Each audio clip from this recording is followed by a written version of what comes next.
ప్రభునందు మాకు అత్యంత ప్రియులైన దేవుని ప్రజలందరికీ యేసుక్రీస్తు వారి శ్రేష్టమైన ఉన్నతమైన పూజింపదగిన నామం పేరిట శుభాలు ప్రకటిస్తున్నాను. Good morning everyone. బాగున్నారా మీరంతా? ప్రతి ఉదయాన్నే మనం లేచి దేవుని వాక్యాన్ని వినే భాగ్యాన్ని దేవుడు మనకు అనుగ్రహించినందుకు మనం నిజంగా ప్రభువును స్తుతించాలి. గత రాత్రి వేళ బహుశా నిద్రలోనే చాలామంది తమ ప్రాణాలు విడిచిపెట్టి ఉండొచ్చు. కానీ దేవుడు మనందరినీ జ్ఞాపకం చేసుకుని మరొక తరుణాన్ని, మరొక అవకాశాన్ని ఆయన మాటలు వినడానికి, ఆయన చిత్తాన్ని నెరవేర్చడానికి అనుగ్రహించినందుకు మనందరం హృదయపూర్వకంగా దేవునికి కృతజ్ఞతాస్తుతులు చెల్లించాలి.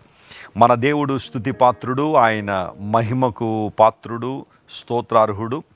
మన పట్ల ఆయనకున్న ప్రతి మంచి ప్రణాళికను బట్టి దేవునికే మహిమ కలుగును గాక. మీరందరూ కూడా ఆధ్యాత్మికంగా పటిష్టంగా ఉండాలని, ఆత్మలో మీరందరూ బలపడాలని, క్రీస్తు ప్రభు యొక్క మార్గంలో మీరు నడుస్తూ పరిశుద్ధాత్మ దేవుని యొక్క శక్తితో నింపబడి ఆయన కృపలో వర్ధిల్లాలని ప్రతిరోజు మీకోసం బలంగా ప్రార్థన చేస్తున్నాం. ఈరోజు వాగ్దానం చదువుకుందామా? మీ దగ్గర బైబిల్ ఉంటే తెరవండి. కీర్తన గ్రంథం 14వ కీర్తన 6వ వచనాన్ని చదువుకుందాం.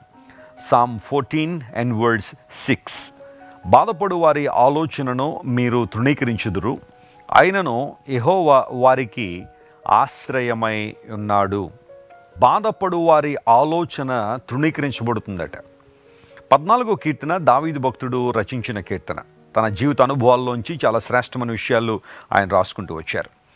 దేవుడు లేడని బుద్ధిహీనులు తమ హృదయంలో అనుకుంటారనే మాటతో ఆ కీర్తన ప్రారంభించబడింది. ప్రపంచంలో చాలామంది ఈ రోజుల్లో కూడా దేవుడు లేడని వాదించేవాళ్ళు, దేవుడుంటే మాకు చూపించండి అని ప్రశ్నించేవాళ్ళు, వితండవాదాలు చేసేవాళ్ళు చాలామంది బయలుదేరారు. దేవుని యొక్క ఔన్నత్యాన్ని, ఆయన గొప్పతనాన్ని తెలుసుకోవడం వారికి ఇష్టం లేదు. వారి హృదయాలన్నీ కూడా మూయబడి ఉన్నాయి.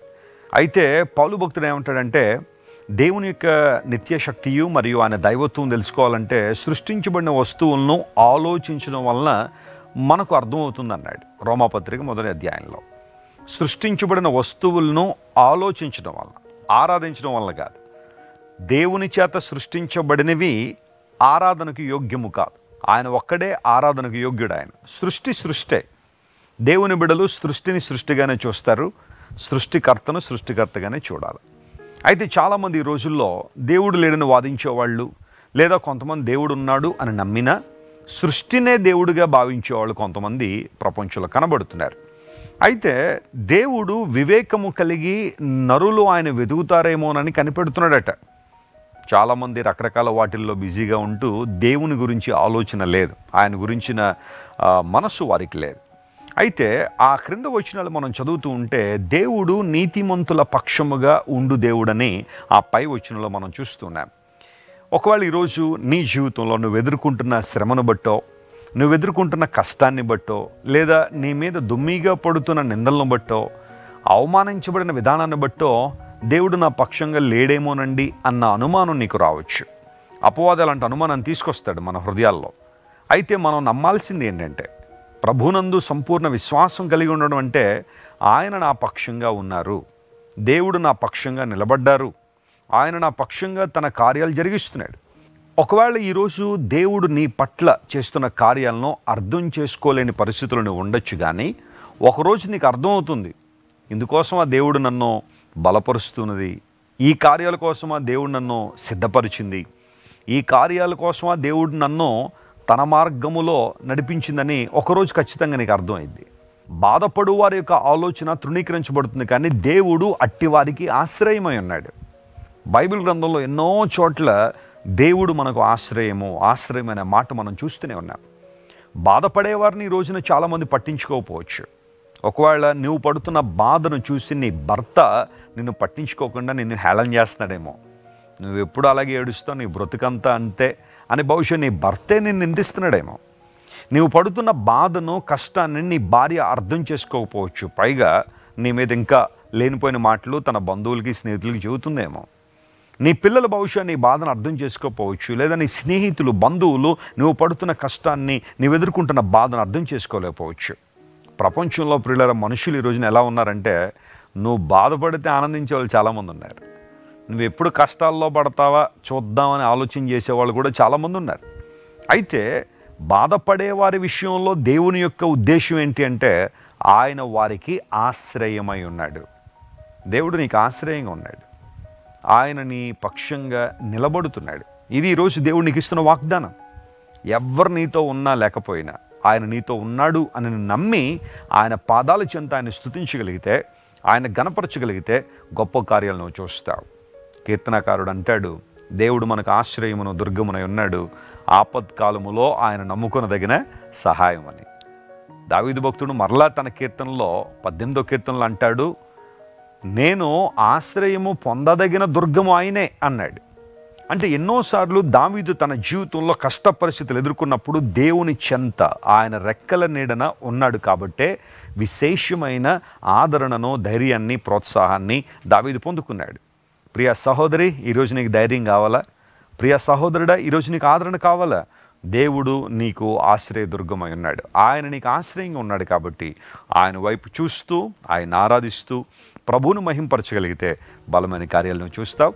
ఈ వాగ్దానాన్ని ఈ రోజంతా క్లెయిమ్ చేయండి, ప్రభువును స్తుతించండి, ప్రభువులో ఆనందించండి. ఎన్ని ప్రతికూల పరిస్థితులు ఉన్నా దేవుని వైపు చూడండి. అసాధారణమైన కార్యాలు మీ జీవితంలో జరిగించడానికి దేవుడు సామర్థ్యం కలిగినవాడు. ఆమేన్. కళ్ళు మూసుకొని ప్రార్థన చేసుకుందాం. ప్రేమగల తండ్రి, మీరు మాతో మాట్లాడిన ప్రతి మాటను బట్టి నీకు స్తోత్రాలు. బాధపడు వారి ఆలోచన తృణీకరించబడినప్పుడు నీవు వారికి ఆశ్రయదుర్గముగా ఉన్నావు గనుక నీకు వందనాలు. నీ వాక్యము సత్యమైంది, నిత్యమైంది గనుక నీకు స్తోత్రాలు. ఈ వాగ్దాన సందేశాన్ని వింటున్న మా ప్రియుల జీవితాల్లో ఈ రోజంతా గొప్ప కార్యాలు జరిగించండి. ప్రతి వారి పక్షంగా మీరు ఉన్నందుకు నీకు స్తోత్రాలు.